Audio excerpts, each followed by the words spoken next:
आज की इस वीडियो में हम डिस्कस करने वाले हैं कि कैसे आपको अपने यूटी या पीरियोडिक टेस्ट जिसे बोलते हैं हम, उनके लिए आपको कैसे प्रिपेयर करना है।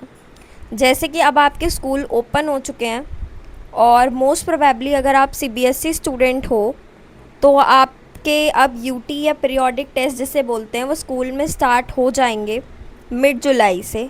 तो अब आप कैसे साइंस के अंदर ज़्यादा से ज़्यादा मार्क्स स्कोर कर सकते हो, कैसे आपको अपने पेपर के लिए प्रिपरेशन करनी है, तो ये आज मैं इस वीडियो में बताने वाली हूँ। आप चाहे 6th क्लास में हो या 7th क्लास में हो, 8th में हो, 9th में हो, 10th में हो, आपको इसी अप्रोच के साथ अपनी प्रिपरेशन को करना है।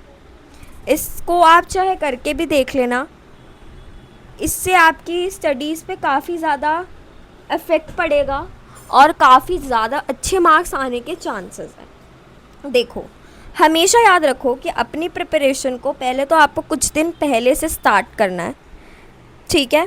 पहले तो फर्स्ट पॉइंट यही है कि आपको अपनी एग्ज़ाम प्रिपरेशन अब आपको स्टार्ट कर देनी है। अब वो टाइम आ चुका है कि आप अपनी प्रिपरेशन को स्टार्ट कर दो। सेकंड पॉइंट, हर दिन आपको एक टॉपिक बनाना है जिसको आपको रिवाइज़ करना है। Topic that you will revise on the day, मतलब जिस भी दिन, मतलब आपके पास पूरे वीक का प्लान होना चाहिए कि आपको किस दिन कौन सा टॉपिक पढ़ना है। रैदर देन आप ये सोचो ना कि आपको अगर मान लो कि कोई भी टॉपिक है, फॉर एग्जांपल क्लास 9th का सेल चैप्टर ले लेते हैं।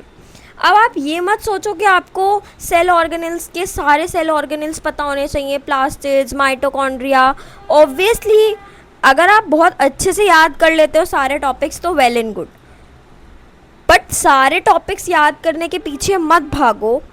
अगर आपके एक चैप्टर में 15 टॉपिक्स भी हैं और 15 के अंदर से आप अगर 10 टॉपिक्स भी अच्छे से करते हो तो आपके ज़्यादा से ज़्यादा मार्क्स आने के चांसेस हैं। इसको बोलते हैं हम स्मार्ट स्टडी। हार्ड वर्क तो करना है बट स्मार्टली करना है, टाइम वेस्ट नहीं करना है, क्योंकि आपके पास और सब्जेक्ट्स भी हैं, आपको उनकी प्रिपरेशन भी करनी है। तो आप हर दिन उस टॉपिक अपनी लिस्ट बना लो और हर दिन उस टॉपिक को रिवाइज़ करो। अब उस टॉपिक को आपको रिवीजन कैसे करनी है, रिवीजन के पूरे 5 स्टेजेस हैं। सबसे पहले आपको अपने नोट्स पढ़ने हैं, जो भी आपके ट्यूशन टीचर ने पढ़ाए हैं या फिर आपने कहीं यूट्यूब चैनल से पढ़े हैं। आपको सबसे पहले उन नोट्स को स्टडी करना है, अच्छे से पढ़ना है उन नोट्स को, जो भी टॉपिक आप पढ़ने जा रहे हो। फॉर एग्ज़ाम्पल आज मैं रिवाइज़ करने जा रही हूँ सेल वॉल के बारे में, तो आज मुझे सेल वॉल को अच्छे से नोट्स से पढ़ लेना है। सेकंड, मेरा जो पॉइंट मुझे ध्यान में रखना है, नोट्स पढ़ने के बाद मुझे अपनी एनसीईआरटी की बुक उठानी है और एनसीईआरटी से लाइन बाय मुझे रीड करना है हर लाइन को। और अगर आपको कोई भी डाउट है तो आपको अपने टीचर से पूछना है। एनसीईआरटी को लाइन बाय लाइन पढ़ने के बाद आपको पढ़नी है, आपको अपने एक्सरसाइज के क्वेश्चन सॉल्व करने हैं, प्लस आपको अपने एग्जाम्पल्स को भी सॉल्व करना है जो भी आपके एक्सरसाइज में लिखे हुए हैं। एग्जाम्पल्स भी बहुत ज़्यादा इंपॉर्टेंट होते हैं क्लास 9th और 10th के लिए, तो बहुत ज़्यादा। बोर्ड्स में कई बार ऐसा होता है कि आपके ज़्यादा से ज़्यादा क्वेश्चंस एग्जाम्पल्स में से आते हैं, और आजकल तो आपको जैसे कि पता है कि साइंस का फॉर्मेट पूरा ही न्यू है। Case study, assertion reason, MCQs, ये सब तभी सॉल्व होंगे जब आपने हर चैप्टर को, हर टॉपिक को अच्छे से रिवाइज़ किया होगा, और वो तभी होगा जब आप इन सारे पॉइंट्स को फॉलो कर रहे हो। उस चैप्टर के एक्सरसाइज और एग्जाम्पल्स क्वेश्चंस करने के बाद आपको कोई भी एक्स्ट्रा बुक से उन क्वेश्चंस को करना है जो भी आपके टीचर ने रेफ़र करा है।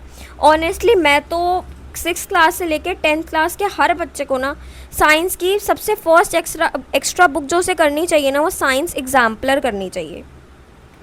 Science exemplar is the best है एकदम आप लोगों के लिए, जो आपको बहुत अच्छे से पता होना चाहिए हर एक क्वेश्चन उसका। आप सीबीएसई की ही साइंस एग्जाम्पलर की बुक अच्छे से उसे रिवाइज़ कर लो एकदम, और ये आप पॉइंट्स फॉलो करो। और इसके बाद मैं आपको बोलती हूँ कि आपके बहुत अच्छे मार्क्स आएंगे, आराम से अगर आपका 20 मार्क्स का पेपर है ना, तो आप आराम से फुल स्कोर भी कर सकते हो अगर आप इन टॉपिक्स को ऑनेस्टली, इन पूरे पॉइंट्स को ऑनेस्टली अगर फॉलो कर रहे हो। तो अगर आप अपनी प्रिपरेशन को ऐसे ही कर रहे हो ना, तो आपके पक्का अच्छे मार्क्स आएंगे। और अगर आपको हमसे पर्सनलाइज्ड गाइडेंस लेके पढ़ना है तो भी आप हमें कांटेक्ट कर सकते हो, ठीक है। कोई भी क्लास में हो आप, चाहे सिक्स से 7th 8th 9th and even 10th। मैं 10th के बच्चों को भी पर्सनलाइज गाइड कर सकती हूँ कि कैसे उनको अपनी बोर्ड्स में प्रिपरेशन करनी है, कैसे आप ज़्यादा से ज़्यादा अच्छे मार्क्स क्लास 10th में ला सकते हो। बिल्कुल अच्छे से गाइडेंस क्लास 10th के लिए ज़रूरी है स्टार्टिंग से ही, क्योंकि इवन क्लास 9th के लिए भी, क्योंकि क्लास 10th का पूरा बेस आपकी क्लास 9th पे ही डिपेंड करता है कितने अच्छे से आप क्लास 9th को पढ़ रहे हो। अगर आपको हमारे हैंड रिटन नोट्स चाहिए तो आप इंस्टाग्राम पे फॉलो कर सकते हो। और अगर आप इंस्टाग्राम नहीं चलाते, इन केस अगर आप उसे यूज़ नहीं करते हो, तो आप हमें व्हाट्सएप पे ही मैसेज कर सकते हो। मैं आप लोगों को अपना नंबर भी लिख देती हूँ कमेंट सेक्शन में, अगर आप उसे चेक करोगे तो। अगर आपको नंबर नहीं मिल रहा है तो आप मुझे पर्सनली, मतलब कमेंट सेक्शन में आप भी मैसेज कर सकते हो, मैं आपको रिप्लाई दे दूँगी। बट आप ज़रूर इन पॉइंट्स को फॉलो करके बताना मुझे। और आपका जैसा भी फीडबैक आता है कि आपने इन पॉइंट्स को फॉलो करा और कैसा आपका वहाँ से रिजल्ट्स आते हैं, आप मुझे ज़रूर बताना कमेंट में। That's it for the today's video. अगर आपको कोई भी डाउट हो तो आप कमेंट सेक्शन